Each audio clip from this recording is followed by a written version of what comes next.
Is there such a thing as being too busy? What do you think about that? I don't know about you, but when I was a younger mom and I had 5 kids at home and they had all sorts of different sports schedules and school times, and I was volunteering at the school and all of the stuff that comes with a young family of multiple children, I often felt like things are just too busy. I felt like things were just not in harmony in our home, right? We were running from one place to another. I didn't particularly like just driving around and being a taxi driver. I think some moms find enjoyment in that, and I admire that because I never have.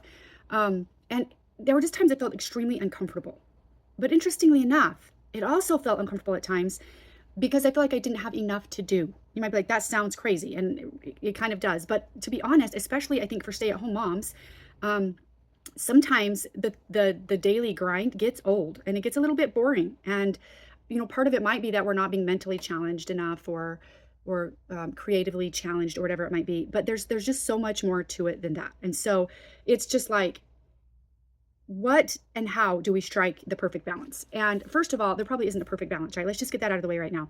It's really hard to kind of maintain the perfect balance for you and your family. I think the idea is that you strive for harmony. You strive to feel like things are pretty well. I feel like we're just enough busy, right? We're just enough relaxed and have enough of that free time or time in the margins that we all need. Because if you don't have that, I'm telling you, it affects you more than you would ever realize. Okay. Like, it really does matter. Here's a question I want you to consider right from the start. Like, are you busy or are you productive? Now, here's what I mean by that. I think sometimes we can get a little bit addicted to lists and checking stuff off and being busy. And I remember at this point where I'm like, wait a minute, something is wrong here. I feel like society is offering me this idea and pressuring me to live according to this idea that whoever is busiest wins. It's like whoever had the most on their plate, whatever mom had, and their kids involved in the most things, and they're running around the most, and they had the most to do, that mom somehow was super mom, an amazing mom, and the rest of us just would fall short. And so I found myself sometimes trying to keep up with that standard, right? And then that's when I started to compare myself to other moms and other women and be like, well, whatever. And that is always a bad idea, because you either end up feeling less than or you end up feeling more than, and either one is bad. We're not less than somebody else. We're not more than somebody else, right? And so I don't know if you struggle with this, but I'm finding there's a lot of chatter about this. And there's a lot of moms who have told me, like, this is something that I struggle with, especially perhaps working moms. Although it can also happen to stay-at-home moms. We can fill our plates with so many things that pretty soon we're like, ugh, I just feel busy, but I'm not sure I'm actually accomplishing anything. And I think that's an important question to ask yourself. Like, so I'm busy, but what is being accomplished? Are my goals for my family and for myself, am I moving toward them, or am I just running around like a hamster on a wheel? Because that's a really important distinction. Yes, it feels good to mark stuff off of your plate, but honestly, if it's not anything that's actually producing growth or getting you closer to this ideal that you want to have in your home and in your own personal life, then you're probably just running without a need, right? You probably want to reevaluate. And I think one of the best ways to know that is to pay attention to the way that you feel and maybe the thoughts that are going through your head. I recently said this thought out loud to my husband. I said, I feel like I'm on a treadmill, right? And I'm just going and I'm going, and then I'm not getting the results I want. So I just turn up the speed on the treadmill, and then I'm just going faster and faster and faster. And then I'm not getting the results I want. So I just turn up the speed on the treadmill, and pretty soon I'm just like sprinting, and all of it has the same result. I'm not getting anywhere. I'm still in the same exact spot that I started in. I've just worn myself out.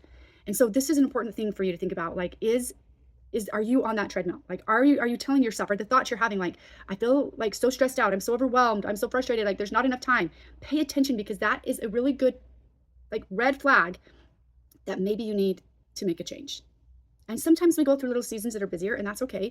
Sometimes it's like, for the next 3 months, this is going to be busier. And you know that, but the issue becomes if that it doesn't end at the end of 3 months, and that just becomes habitual. Okay, so why is being too busy even a problem? We hear a lot about busyness. Why is that a problem? Let me tell you a few things. Number one, it leads to burnout. And I don't know if you've ever felt burned out, but I certainly have. This is what burnout looks like. It's snapping at my kids because I'm just like, stressed, right? So I'm taking out all the pressure I feel and all the busyness out on the people that I love the most, right? It's also sometimes called depleted mother syndrome, because you feel so depleted. You just, like, emotionally, physically, mentally exhausted, depleted. Like, I literally have nothing more to give. Have you ever said that? I certainly have. I have nothing more to give. I'm just depleted. And that's a terrible feeling. And that leads to feeling like, well, I'm not really good enough. Like, I will never be enough. Here I am working hard and I'm not getting anywhere. And so that must mean that something's wrong with me, right? And then we start to feel guilt, and we start to think that we're less than, and we're not capable, because it seems like all the other women out there are doing even more than I am, and they seem to have it all together, right? Which is always a facade, by the way. It's never exactly true. If we knew their story, they would be having some struggles too, because we all do. It's just going through the motions of things without really being present, right? Like, oh my gosh, this is such a just like a sign to me when I'm realizing that I'm not really paying attention to what my kids are saying because I'm too busy doing something else, or I'm trying to multitask, or constantly. That's when I'm like, I'm not even being present when my child is home. My children are gone for a lot of hours a day during the school year, right? So when they come home, I want to be present with them. And so if I'm just doing all the things and I never have those moments with them, to me, that's a little red flag that's like, ooh, this might need some attention. Okay. It can even lead to disconnection because of that disconnection with the people that we love most, disconnection with ourselves, even more importantly. And there's even this thing called mom rage. Have you ever felt that? Mom rage? It's just literally like the pressure builds and the pace has been going on for so long that you're just like, I can't do this anymore, right? And you just take out all of it on everybody else around you and even on yourself. And so like you deserve to live better than that. So like what can you possibly do? I'm just going to mention a couple of things there that I hope can be useful. One of the things that I find it to be really useful for me is to remember that I have a relationship with time. Have you ever thought of that before? Like this was kind of a new thing that I have learned over the past few years. Like I literally have a relationship with so many things I didn't know I had a relationship with. And one of them is time. Another one is money. But one of them is time. And how do you know what your relationship is? Do you have a healthy relationship with time? Well, here's just one easy way you can decide if you do. You might be like, let's see, what is a common thought I have about time? Is it, I wish there was more time. There's never enough time. I would like to do that, but I don't have time. Do you see how that leads to be like, I do not have a good relationship with time. Time is working against me. Time is not on my side. There's not an abundance of it. And that feels bad, feels stressful, right? Or perhaps you're thinking, well, I have plenty of time. I have plenty of time. But that just feels like so relaxed and so good, right? Or I can even make time stretch for me if I need to. Have you ever said that to yourself? What if it's true, right? I have this horrible habit. This is something that I'm working on that I've recognized, and I'm so glad to recognize because it causes me so much discomfort. I'll be in a car going somewhere. I have plenty of time to get there. I'm not in a hurry. And I'll find myself like being frustrated with the drivers around me. Now, it's not road rage or anything like that, but I'll just be like, go, like the light is red, go, like, or at a four-way stop, dude, it's not your turn. I'm just like constantly like trying to get to the place that I'm going as fast as I can. And I started to recognize this and be like, whoa, that little voice, that little person saying that voice to me, I want them like out of my car. I really want to listen to somebody who's like, plenty of time. There's no rush. Just enjoy the scenery. It's a beautiful day. Oh, look what that person is doing at a stop sign. Like whatever, just enjoy the journey rather than always being like, no, I got to get there as fast as I possibly can. So that is just one small thing that I've noticed about myself that makes me feel rushed, and it makes me feel too busy, and it makes me feel uncomfortable and burned out, right? If I don't have time to get myself somewhere, that doesn't feel good. So I know that like a lot of experts and people will say like, okay, this is the antidote to busyness. You have to do more self-care. Have you heard that before? Like more self-care. Now listen to me. I want to make it clear. I am all about self-care. I think it is vital. I'm a huge proponent of self-care. But what does that mean? Like, does that mean more manis and petties? I mean, really, what does self-care mean? And I think that honestly, because of this world we live in where social media and just everything is in front of us all the time of like these ideal things, I think we do kind of equate it with luxury themes like a massage or mani-pedi or whatever, right? Rather than what it really is useful to us, which is taking the best care of ourselves. And it might mean you go get a manicure or a pedicure. It might mean that, but probably more often it means that you pay attention to these signals going off in your body, the thoughts in your brain, the feelings in your heart. And then you say to yourself, I am the best person to take care of myself. You don't rely on everybody else to do it. That's not their job. And you start to realize, what do I need? What do I need? Do I need to schedule 15 minutes of my day and just have a power nap? Do I need to start my day with 15 minutes where I'm just checking in? Do I need to end my day like that? Do I need to just show myself more grace? Are there some sentences I want to practice telling myself when I'm feeling really discouraged? Like it's really honestly taking care of your soul and taking care of your body. Do I need to move a little bit more? Like I'm not getting any movement in my day. That feels terrible. If it's a 5 or 10 minute walk, whatever it might be, dance in your living room for 5 minutes. That is self-care, right? And here is one that I think we take for granted, and experts are saying all over the place that we've got to stop doing that, and that is sleep. If you are not sleeping well, that is a problem in your life. It is causing more effects on your overall health in every facet of your health than you could possibly recognize. What if you gave yourself permission to go to bed at a certain time? Personally, I have a strict boundary for myself about bedtimes. I get up early and I go to bed early, and everybody knows it. And I do not answer my phone if it's after a certain time. And I'm just done for the day. And I've allowed myself to do that, and it feels good because I feel like I'm taking good care of myself. So I just want to encourage you that yes, improve your self-care.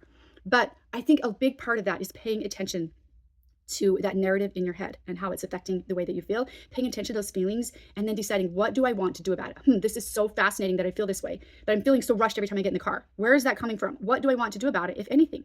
And I decided I want to change that because I don't want to live that way. It's so unnecessary. And honestly, it can lead to road rage at some point, right? Okay. So here are just a couple of things that you can do. I am actually going to be teaching a masterclass on this. The very end of this month, it's on April 20, let me make sure I get this right, 9th, Tuesday, April 29th. That's just in a few days. I'm going to be teaching this masterclass. It's called I Just Need a Minute. Right? Have you ever felt that way? I just need a minute. And I'm going to go into depth about the things that you can do and how to do those things if you feel like, I think I'm too busy and it feels uncomfortable. Okay? But here's a couple of things to get started. Set boundaries around your time. And I'm going to be teaching how to do that. You're like, what does that mean? I don't know. I don't understand. I don't know what that means. I will be teaching about that. It's so vital that you learn to be a really good boundary setter. And it's not a selfish thing to do. It's actually a very loving thing to do for yourself and other people. So you're going to set boundaries around your time. Also, it's so helpful to realize you have a choice in how you spend your time. You might be like, no, I have this job. I got to be there from this time to this time. Sweetheart, you can quit your job. You can get a different job. You're like, no, I can't because my family's telling me, look, stop putting all these barriers up in front of yourself. You can choose. You can choose to not have a job and then adjust your lifestyle to not have that income. You can choose to have a different job where you're more available for yourself and your family. You always have a choice. There's nobody like holding a gun to your head and saying, no, you have to do this or life is over for you. Like really allow yourself to go there in your mind. Like I actually can choose how I want to spend my time. And there are things you've committed to. And that's good to keep your commitments. You want to be a commitment keeper, right? I do. But look, if it's not working for you, it's okay sometimes to uncommit. And that's a whole nother thing we're going to get into in this masterclass. But you get to choose. And knowing that feels so good. It feels so much better than, no, I have no time. There's nothing I can do about it. I have to do this. I have to spend my time here. No, you can do whatever you want with your time. Isn't that a revelation? And then again, just making time to check in with yourself, to do something for your physical, emotional, spiritual, mental well-being, even if it's a few minutes a day. For me, I started something a couple of years ago that has changed my life. And I will tell you right now that my brain freaked out when I started doing it. And it was like, no. It was like, you don't have time for that. But I decided I was going to try it and I was going to do it. And I've kept doing it. And it has been a life-changing thing. And that is that I take 1 whole hour in the mornings before I start work. So I get up, go to the gym, come home, shower, get ready. And then I take literally an entire hour to myself to check in with God and with myself. So I read scriptures. I read in some books that I have that bring me closer to God, or they're motivational books that I'm reading and digesting right now. I will read even more. It's a lot of reading for me personally, but it also at the very end, I do something that I didn't used to do.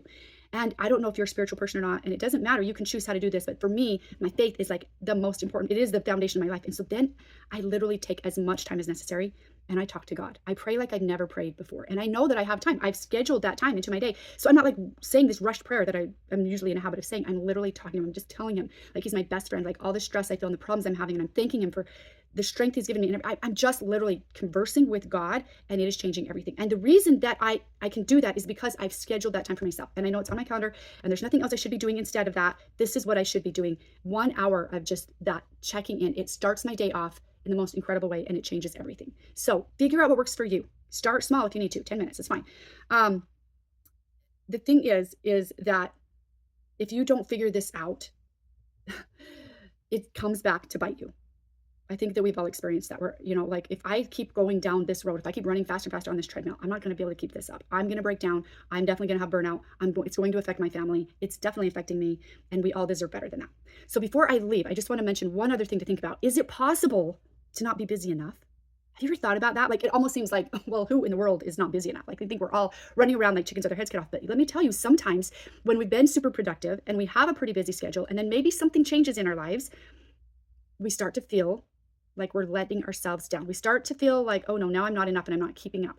Oh no, I have too much free time. I don't know what to do with it. It feels uncomfortable. I'm not productive enough. I'm not accomplishing enough, right? Have you ever experienced that? It's just like from one extreme to the other. And so I think the idea is that you find the right harmony for you, because we're all very different. We have different personalities. We have different capacities, different interests. You have to figure out what works for you, and don't look at what everybody else is doing. If that's helpful, like learn from other people, but you decide for you, because it's going to look different than your neighbor or your best friend or your mother or your sister or whoever it might be, right? You have to figure out, and you probably have those times like this right here feels too busy. And then you might have had times like, this feels not busy enough. I need to fill my day with more things for my own personal growth, right? And you just get to decide. And again, you might have seasons that are less busy and more busy, and that's great. But if you get stuck in that rut, it's a good time to take a little time out, check in with yourself, and decide what you want to do about it. It's really not possible to strike the perfect balance all the time. You just have to figure out what feels harmonious to you. And I'm going to go into so much detail about this in my masterclass. It's only 2 hours long. It's from 10 to noon on Tuesday, April 29th. That's Central Time. You can also You can also pay just a tiny bit more. It's like a ridiculous amount of money. It's like $37 to come, I think, and you can pay just a little bit more. Do you want to stay an extra hour and really have a Q&A and get coached on this? I highly recommend it. The money is just like not even an issue, like for what the value that you'll get out of it. But either way, I invite you to show up because we're going to really dig into this idea of busyness. And we're going to figure out how we can choose the right amount for ourselves. And yes, we have kids. We're like, yeah, but our kids, and we're going to talk about that. We're going to talk all about it. Join me. I hope that you will. And otherwise, I hope this was useful to you. Are you busy or are you productive? Does it feel like a good harmony to you, or is it feeling out of balance? This is what you got to decide. Set some boundaries around your time, learn how to do that, and I will see you hopefully next week.